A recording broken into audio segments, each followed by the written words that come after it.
You can't be a good parent if you're not present. Mom, are you watching us? Sorry. It's so important for kids to have a healthy lifestyle. Did you wash? Yeah. With soap? Back in. Mom! You have to find the funny all the time. That is not funny. Separate! Separate!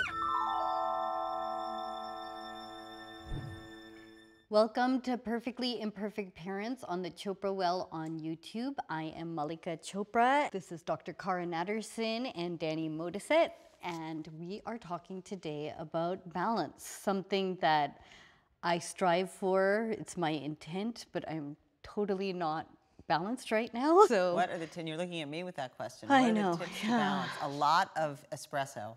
That would be my tip towards trying to do it all. yeah. I think as moms and as working moms, we automatically go to this place of it's balancing work and life and family life. And it's impossible. I mean, you know, we've all got these jobs that bleed into our personal lives. And so even when you think you're not at work and you think you found balance because you can parent, you can't. The email's going and the phone is ringing. It's creating something stressful. And I think I struggle with, I don't go to a 9-to-5 job, but I never get to leave my work. Right. My team here at the Chopra Well knows very well that I only meet 9 to 2, and that's my general rule. And then I work again from like 9 p.m. to midnight. My kids now are old enough, so they're in school from 8 to 3. And then, 3 to 8 to 9, like we're together. Right. And I am constantly peeking at my phone and trying to do other stuff. And then I can Right, because work the from, rest of the world actually Yeah. doesn't stop between 3 and 8. People want to have conference calls. They want you to sign things. For me, I edit a lot of stories. They want the work done and in. And When I was in practice seeing patients, first of all, I couldn't miss a day. And I was doing it not according to the hours I wanted, but according to the hours that the office was open. And it was a huge reason why I left the practice of medicine. Okay, so here's the thing. I actually do take a lot of time with my kids, and I think my work balance struggle is maybe not as hard as it should be. I should probably work more. And the consequence of that is that we don't go on fancy vacations like some of their friends, and we live in a smaller house. So there's consequences for it. Right. And depending on the culture that you travel in, Right. You feel good or bad about that.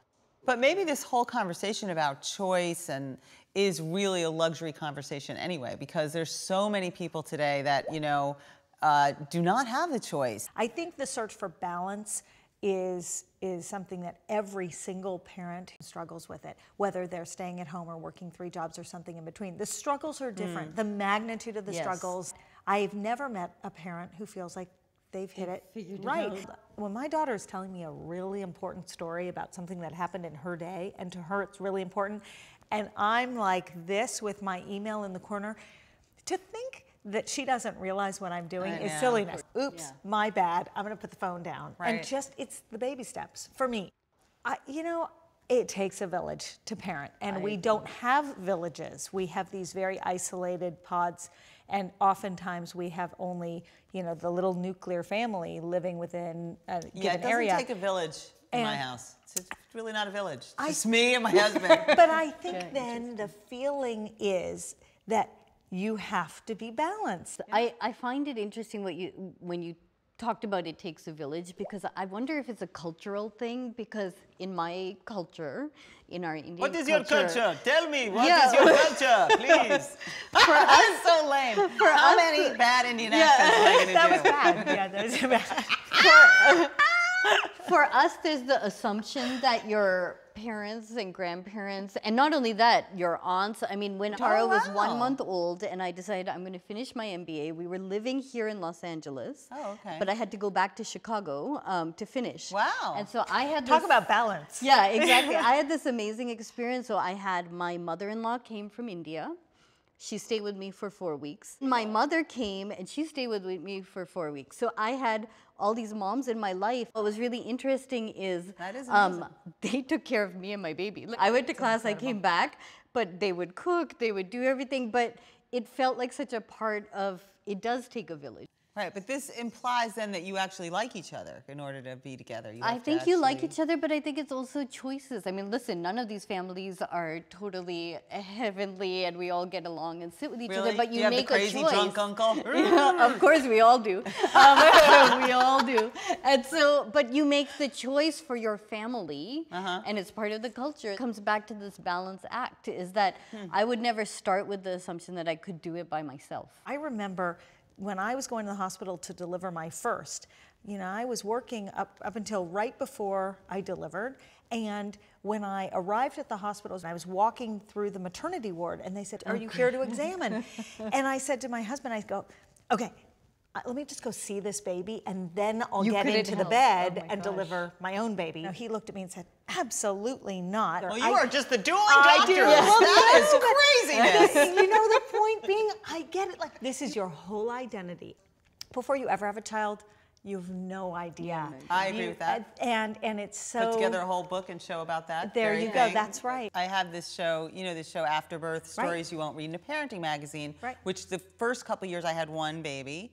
And he came with me. We toured the country, went to all the major cities, and I nursed in every city, and he was always with me, and we would launch the show and run it. And then after I had the second baby, suddenly it just became impossible to do it. And yet the pressure to do it from the outside world, I mean, I'm fortunate that people were passionate about it, but it was like, you know what? I actually could do the vagina monologues if I didn't actually have children. Yes, like, exactly. Afterbirth could become a household product if I didn't actually have to care for these two children and not uproot them every 6 weeks to go to a new city to launch the show. So we talk a lot about balance, and in my own life, I was a pediatrician for almost 8 years. I had a big patient population. Malika and her girls were part of that. I had my second baby, and by the time he was 2, I was just watching life pass me by. I was never home. I was never at school. Felt that I was never parenting them. They would be sick, and I'd be at work taking care sick is what of. kills you. Well, and then Yeah. you take care of other sick kids while your own kid is sick, and that just felt too ironic. It had to give, and so I was very lucky because I had started writing before I left practice. But that transition was huge for me. So is balance finally, is it ultimately though about finding happiness with yourself and your family? For me personally, I think finding balance is figuring out how to take enough care of myself that self can care for others. Oh, that's really good. That's really good. How's that? Yeah, How's you're that feeling in pretty good theory? about yourself. How's that on paper? Yeah. Because it doesn't really work in real life, but that's Right. the goal. That's Right. for me. That's the goal. I don't know, what's the goal for you? I think for me, balance is actually about ultimately finding happiness, not just me, but also my family. Oftentimes, it's just about getting through the day. So I even think about it just in terms of small steps rather than the big, Mini balances. yeah.